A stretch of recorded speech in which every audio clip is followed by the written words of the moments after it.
Welcome to Music Crush, a new music podcast hosted by the Flute New Music Consortium.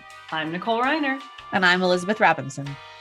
If you like the show, please rate and review it on the platforms wherever you listen to podcasts, particularly on Apple Podcasts. It really helps people find us and grow the show.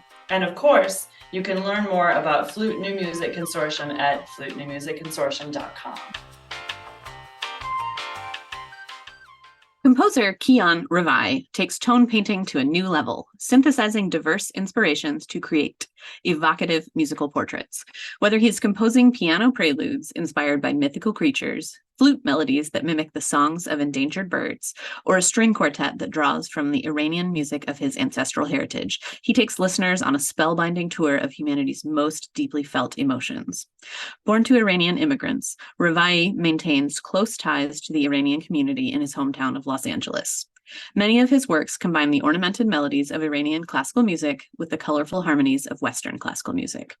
Chamber musicians have championed his works, leading to commissions from Chamber Music Northwest, where he served as a protege project composer in residence, as well as Seattle Chamber Music Society and Great Lakes Chamber Music Festival. His rapidly expanding catalog has earned him notable honors, such as a Copeland House Cultivate Fellowship, a Los Angeles Chamber Orchestra Composer Teaching Artist Fellowship, a New Music USA Creator Fund Award, and a Barlow Endowment Commission. Ravaei counts celebrated composers Richard Danielpour, Derek Bermel, and Tarek O'Regan among his teachers. He is an alumnus of UCLA and the Curtis Institute of Music Young Artist Summer Program. Kian, welcome to Music Crush. Thank you so much for joining us. Thanks so much, Nicole. Well, Kian, we're so excited to have you. You recently won the 2023 FNMC Composition Competition with your piece, Ecstasies for Flute and Electronics. Your description includes one of my favorite statements from the entries this year. The structure is a microcosm of a DJ set at a rave. Please tell us everything about the piece. Well, first of all, thanks for this honor. My first compositional experience was actually producing EDM when I was a teenager. And in the last couple of years, I've been returning to this side of my musical identity in my compositions. I wrote a short piece for violin and electronics called Outcry, which was my first experiment, combining live instrumental performance with EDM. But I feel like Ecstasies is the culmination of a lot of the ideas I was exploring in that piece. I'd been thinking for a while about the idea of organizing a piece in the way that a DJ set is organized. The whole idea being that a DJ is curating a musical experience by playing tracks in a specific order. And DJs who play at raves, as opposed to clubs, often have a harder job because the audience is actively listening. Whereas in a club, people are usually tuning in and out of the music. So they have to keep the energy level of the crowd high for an hour or more. And if you listen to their sets, they usually do this by carefully balancing the timing of tension and release. And because the set is pieced together from different tracks, they can play with the crowd's expectations by suddenly shifting to a different tempo or groove or key. So in Ecstasies, I was trying to capture that excitement, both in the way the music is organized, but also in the virtuosic flute writing. Because I think so often when you hear some kind of classical crossover music, the musicians are given a very simple accompaniment part and they look like they're bored out of their minds. So I wanted to give the flutists a part that matched the breathless energy of the electronics. Can you tell us a little bit about the, I think, very interesting decision to combine like a rave mentality with classical flute? Well, it was a coincidence because I had been thinking about doing this and my friend Ben Smolin asked me to write him a piece. And I didn't think this could work at first. I was like, I can't really imagine this with anything other than a string instrument. But he was pretty insistent. And he really encouraged me to pursue this route. And once I started thinking about the possibilities of amplification, it started to make more sense to me. Well, I guess a big shout out to Ben. I'm excited to learn this piece, so. Are you going to play it? Oh, absolutely. Oh, wow. Thank you. I felt like I recognized your name when Elizabeth sent over the finalists to the board for us to get ready to set up the vote for this year's competition. And I did, because this is not the first time you've entered the competition. You have been recognized twice before for a piece for flute, violin, and piano called Shadi. Am I saying that correctly? Perfect. Great. And then also California Suite for flute and piano, which I remember really mulling over when it was in the final round of a previous competition. I guess I don't have a specific question, but I thought it was so cool to see, because we all put ourselves out there. And this is so much a part of being in the classical music world, is like striving for perfection, and then, setting yourself up in competitions, in auditions, whatever, to potentially not win, right? And it's difficult. I mean, it takes a lot of emotional resilience to keep putting yourself out there. And so I thought it was so exciting to see. And thank you for continuing to apply and to see that kind of growth mindset on display with your choices to keep sending new scores in. Do you have any thoughts about that you wanted to share, or any advice for young composers listening who are maybe struggling with that inherent sense of rejection that we all have to live with?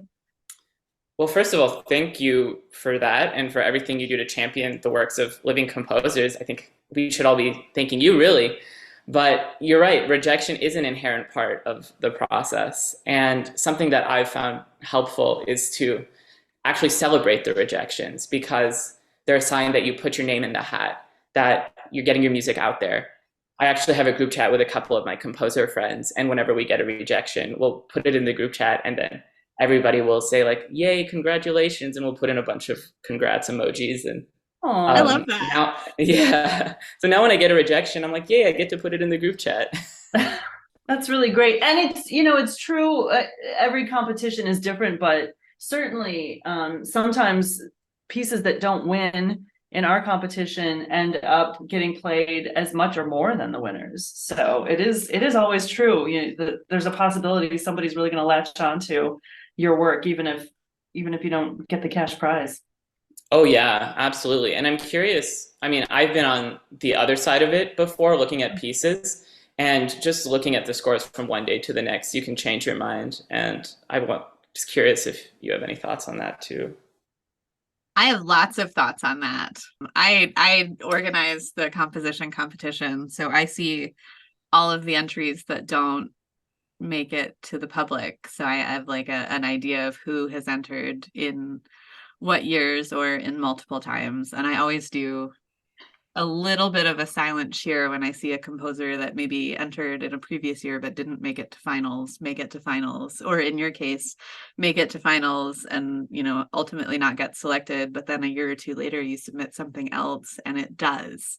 So I'm always really happy to see them enter again, whether it's with the same piece, because sometimes like different judges vibe differently with the pieces, or like you said, sometimes it's just from day to day. I always do a rundown with the judges after, and I think it was actually Nicole who had judged that year. She was like, yeah, I can't always explain what I do or don't like about a piece. It's like describing why I do or don't like tomatoes. It's just, sometimes it's just a connection, and that can change so much. So I was really stoked to see your name come across my desk again. And then when it got to be good news this time, I was even more stoked. But I am curious, did you get any plays of California Suite after you were a finalist in the previous competition? Yeah. I recorded it with my friend Antonina Steisen. I hope I said her last name right. If you're listening, Antonina, I'm sorry. And there's a recording now on YouTube. Oh, awesome. Fantastic. Oh, cool. Did any of the FNMC members reach out to you? I remember I had a couple of folks who wanted to know who had written the thing, and I always try and connect them with composers, but I never know what happens after the name leaves my care. Yeah, this year a couple people reached out to me. Awesome. And that's really great, because not many competitions facilitate personal connections like that. If you're going to take the time to enter, we want to support you to the best of our ability. I really appreciate that. I mean, as composers, and connections with musicians are everything. Can we get real nerdy and fluty for a second? Let's go. Talk about the flute? What do you like about writing for it? What are your gripes? Do you have any specific flute plans in your near future? Yeah, I love the flute. I like to think that I was a flute player in an alternate dimension, because in middle school I signed up for band after moving to a new school in the middle of the semester, and they asked me what instrument I wanted to play. And I said flute. And the band director was like, oh, great. Well, a lot of people picked flute this year, so we're going to assign you trombone. And the next day I quit band and changed to a different class. So my dissertation, which is ancient now, is actually on the gendered assumptions that, assignments that people make to instruments, which is so dumb and unnecessary. I wonder if your band director was like, you're a boy, you can't play flute, or if he just really needed trombones, like maybe nobody signed up for trombone and he was really desperate, or some combination of the two. That's such a shame. That's fascinating. I've never considered that. That could definitely be possible. Because that is definitely a thing too, that, band directors are looking around at the instrumentation and kind of going like, crap. And they always, not always, but in a lot of places they'll get tons of flutes. So, well, that's too bad. They're not a very similar experience, I wouldn't think. So if you wanted to play flute, I wouldn't think trombone would be very satisfying. Yeah, well, now I can play neither. So thanks a lot, band director. No, I'm just kidding. They were great. I think of the flute as kind of comprising 3 instruments inside it. I think of most instruments this way. But, you have the beautiful warm low register, which is, quiet and intimate. And then the middle register, which has a singing quality. And then the high register, where you unlock the possibility of some real aggressiveness. So I like the idea of creating a dialogue between these 3 registers and 3 musical voices in my pieces, 3 instruments even. Any challenges you have with the flute? You want to air any grievances while we're at it? One of my gripes, I think, is sometimes I wish flute players didn't have to breathe. That's a me problem, though. No, we wish that too. Yeah. Oh, okay. Yeah, we're right there with you at times. Yeah. I would love to be able to sustain, I don't know, a trio of flutes for ages and then have some other instrument play a solo on top of it the way that you could do with strings. I think that would sound great, but alas. I guess you just need a trio of circular breathers.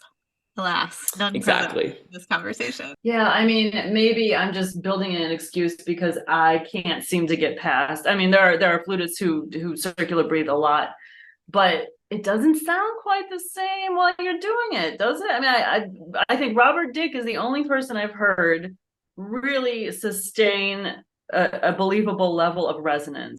I'm gonna, you can at me, listeners, if you want, but no, I can't get past the floating bubbles in the water stage. So I definitely don't know what I'm talking about, but I don't know. There's a weakening of the sound, I think, when you do it. So on that note, for our non-flute listeners, and I'm more excited to hear your answer to this after hearing you talk a little bit about growth mindset and taking risks. We noticed immediately in your bio that you've won some really competitive grants. Do you have any advice for listeners who are trying to break into that world, or just in regards to career building in general?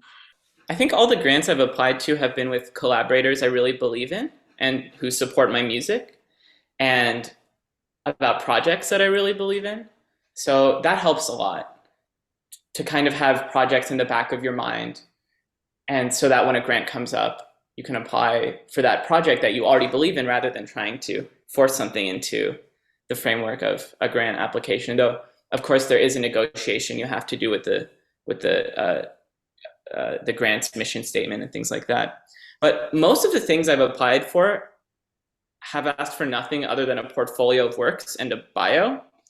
So in this case, I think the only thing we can do besides creating the art we believe in is to create high quality materials that are well organized and compelling, and the rest is out of our control. But as artists, it can be so easy to become fixated on getting the next grant or prize. But when I'm applying to these things, I found it useful to return to my central purpose and remind myself why I create art in the first place.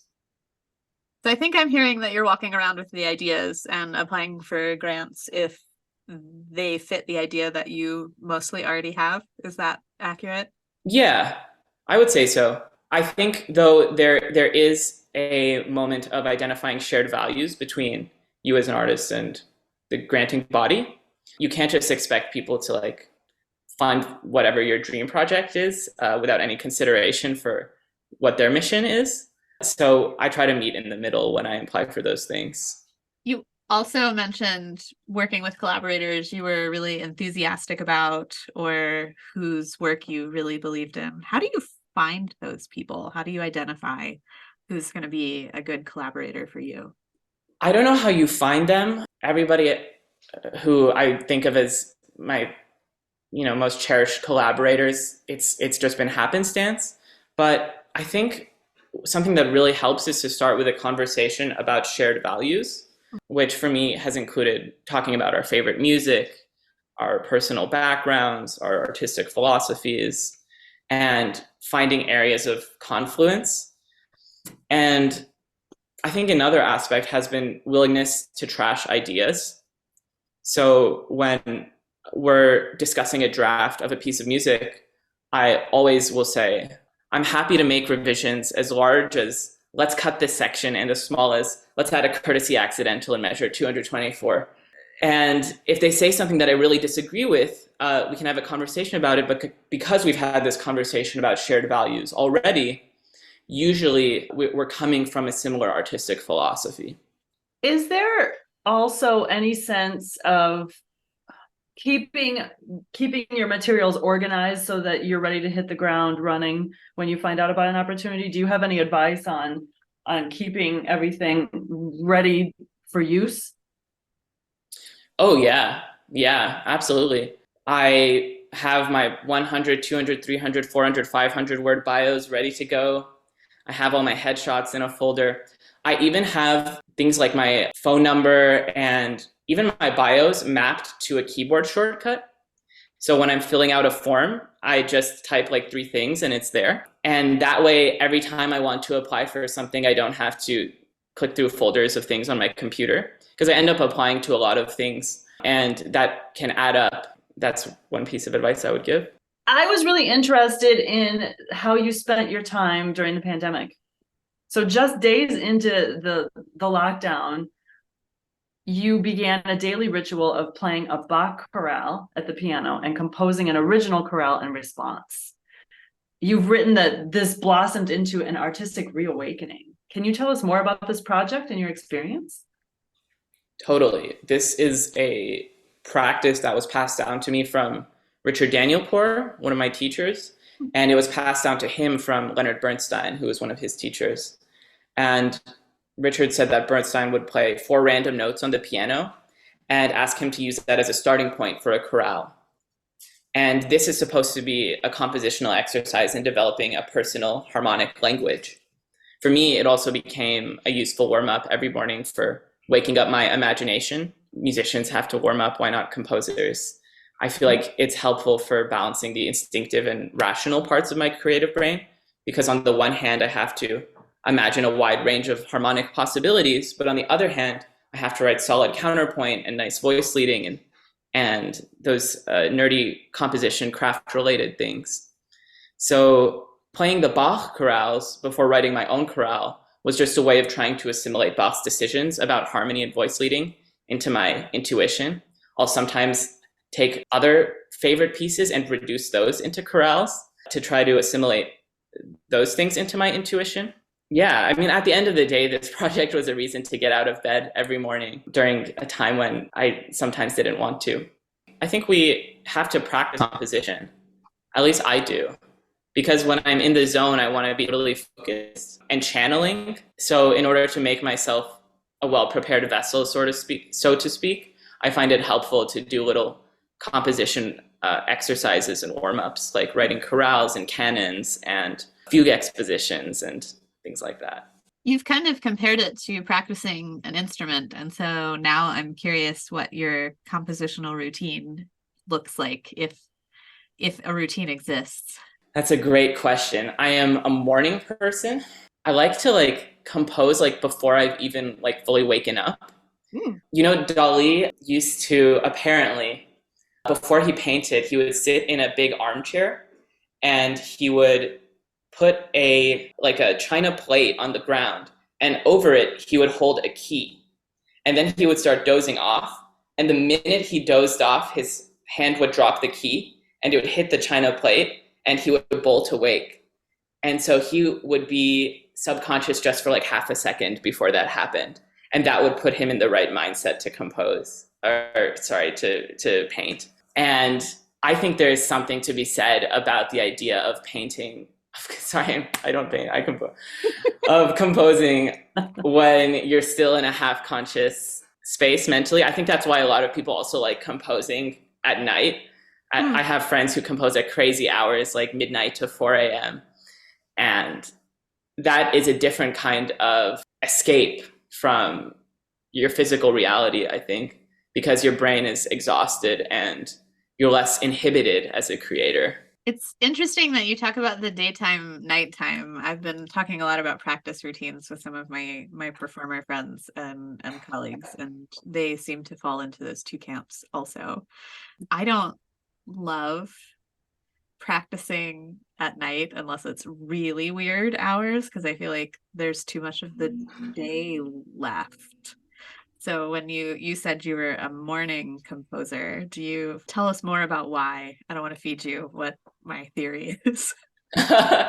Okay, well, let me know if this is consistent with what you're thinking. But I like doing sort of the most important thing of the day first thing, and I also like getting it out of the way.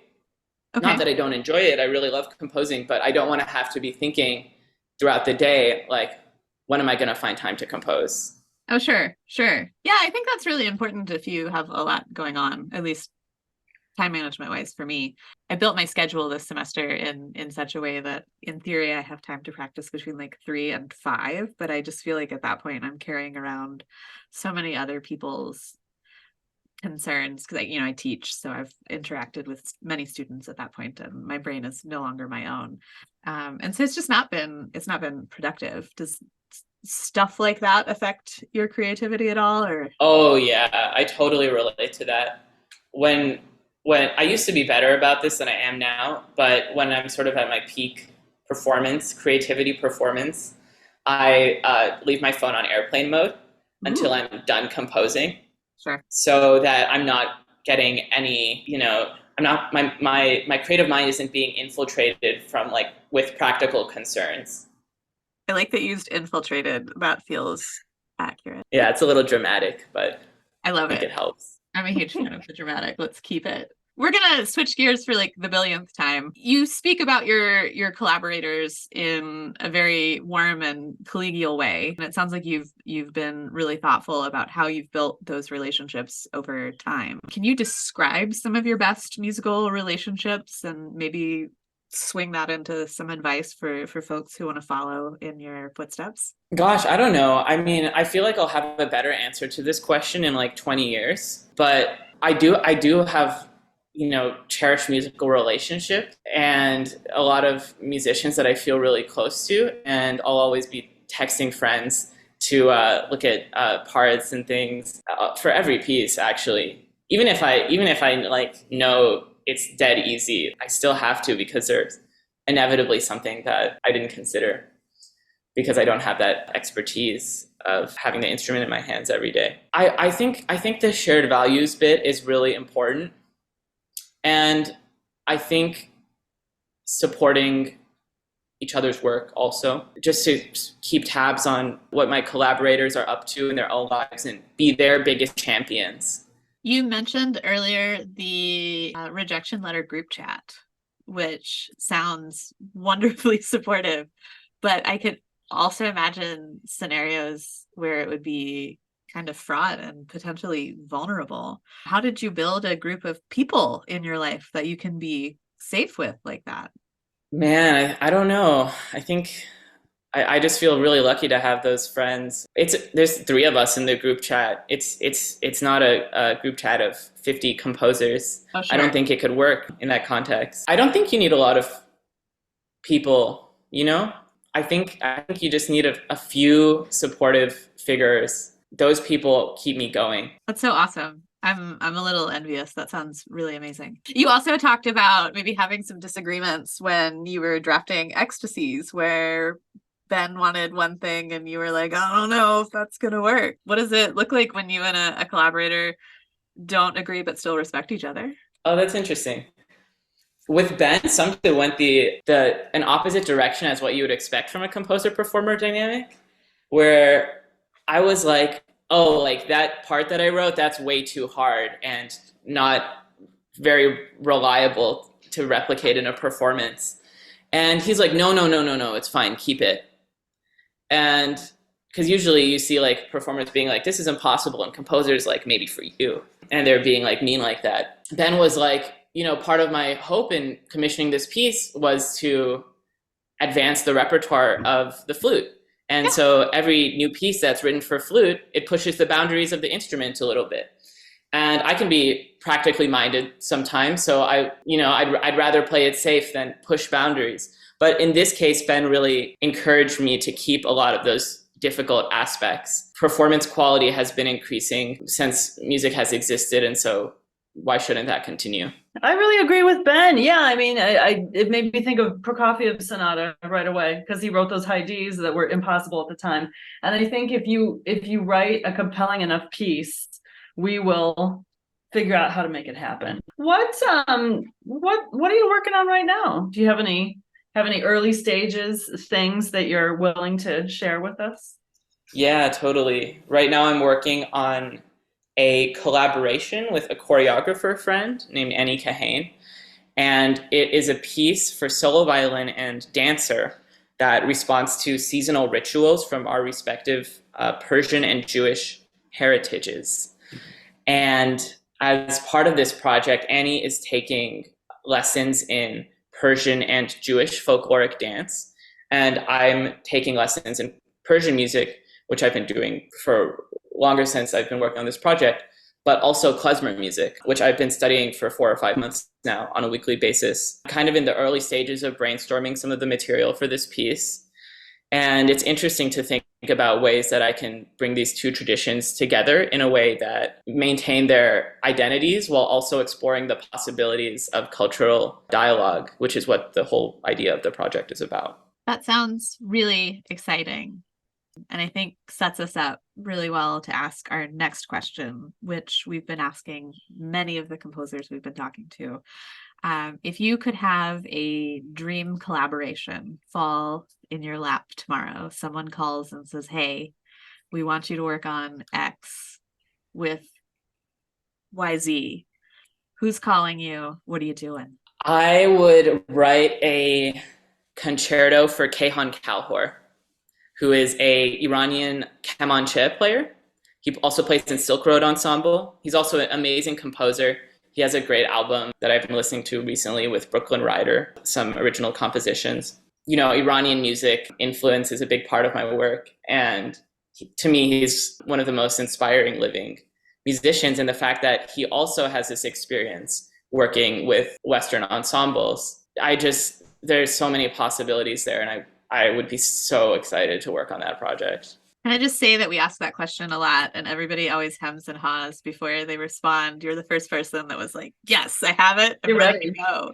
I hope that happens. Thank you. Yeah, Kayhan, if you're listening, yeah, you heard it first. Well, that dovetails nicely into a variation of our favorite final question I'd like to ask you, because you have mentioned Iranian music a fair amount, and also because EDM is a part of what we're studying when we're studying Ecstasies.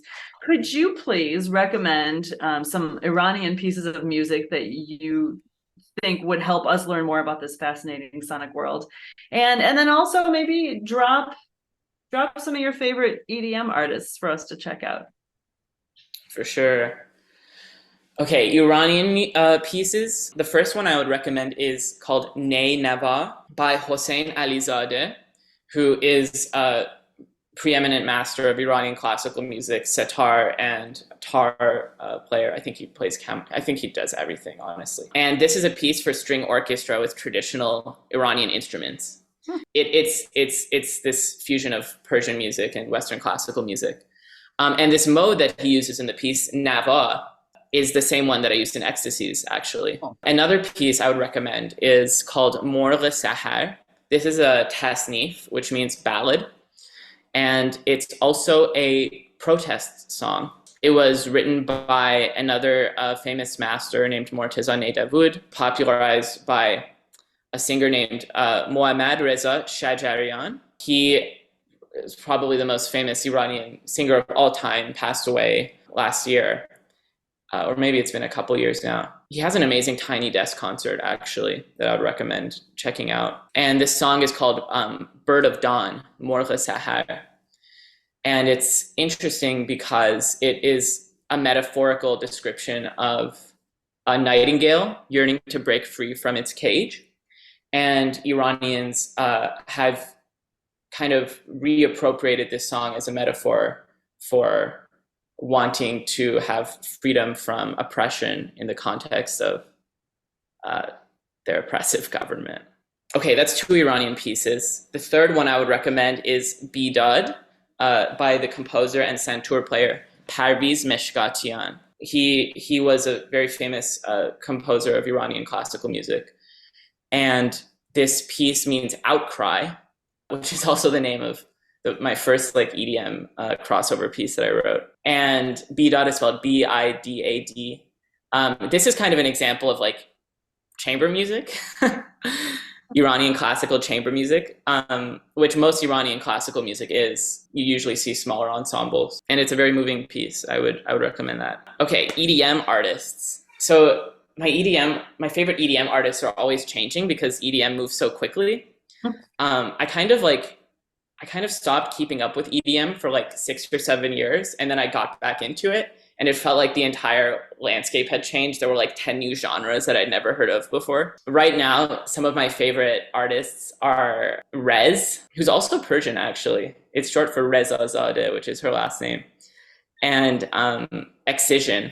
And they kind of broadly fall under the category of bass music, which is to be distinguished from house music in the sense that focuses on the heavy bass. And I would say Ecstasies also kind of falls under the umbrella of bass music, though it's mixing a lot of different subgenres of EDM. Well, thank you so much for spending some time with us today. I can't wait for our listeners to get to know you and FNMC members to get to know Ecstasies if they haven't already. It's been really a pleasure talking to you. Thanks so much, Elizabeth and Nicole. I'm so grateful for this opportunity, and thanks for the super thoughtful questions. Oh, and thanks for your awesome piece. Yeah. Thank you, Kian. Thanks. Thank you for joining us for another episode of Music Crush. You can subscribe wherever you get your podcasts. You can also support the podcast, read show notes, and learn more about FNMC by visiting www.flutenewmusicconsortium.com.